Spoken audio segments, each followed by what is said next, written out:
बेटा ये लिमिट्स का क्वेश्चन है। Limit x tends to pi by 2 cot x minus cos x upon pi minus 2x का cube. अब इसमें अगर x को पाई बाय 2 डालते हैं तो cot pi by 2 minus cos pi by 2 ऊपर 0 बनता है, नीचे भी 0 बनता है, तो ये 0/0 फॉर्म है। तो इसके लिए एक रूल होता है एल'हॉपिटल रूल, जिसे शॉर्ट में एलएच रूल भी बोलते हैं। उस तरह से सॉल्व करना है। एल'हॉपिटल रूल में क्या होता है बेटा, 0/0 या इन्फिनिटी फॉर्म होता है, तो उसमें हम ऊपर नीचे डिफरेंशिएशन करते हैं।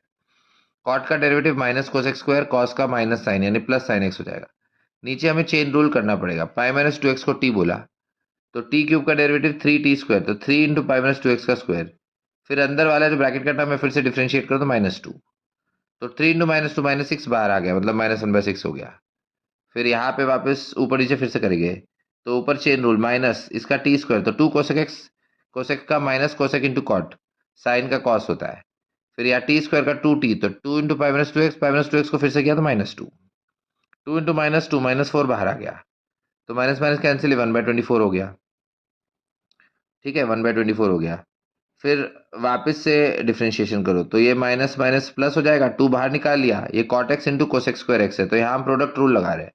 प्रोडक्ट रूल का मतलब है जैसे आपके पास दो फंक्शन है u इंटू वी, उसका डिफरेंशिएशन करना है, तो हम इस तरह से करते हैं u dash into v plus u into v dash. इसे हम प्रोडक्ट रूल बोलते हैं बेटा। यू वी का dash, u dash into v plus u into v dash. तो cot x into cosec square है, कॉट का माइनस कोसेक स्क्वायर होता है, और ऑलरेडी कोसेक स्क्वायर इधर था, तो माइनस कोसेक की पावर 4 हो गया। फिर कॉट को वैसे ही रखा, कोसेक स्क्वायर को करना है, तो 2 कोसेक एक्स, टी स्क्वायर का 2t, 2 कोसेक एक्स, कोसेक का माइनस कोसेक इंटू कॉट। ठीक है, ये पूरा ब्रैकेट में आ गया। फिर कॉस को डिफरेंशिएट किया, माइनस साइन, और इधर पाई माइनस 2x का डेरिवेटिव -2 आ गया। -2 बाहर ले गए तो -1/48, और जहां जहां x है वहां पाई बाय 2 डाल दिया, तो कोसेक पाई बाय 2 1 की पावर 4 1 ही हो जाएगा। इधर दो कॉट के टर्म है, तो वो कॉट स्क्वायर एक्स बनेगा, उसमें अगर x को पाई बाय 2 डालते हैं तो कॉट पाई बाय 2 0 हो जाएगा, मतलब ये टर्म 0 बन जाएगा।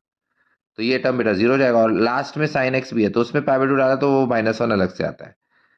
तो ये सिंप्लीफाई करने पे -1 बनता है, -1 इंटू 2 -2, -1 इंटू 2 -2, -2 -1 -3, -3 इंटू -1 +3, तो 3/48, मतलब फाइनल आंसर आ जाता है 1/16। ओके।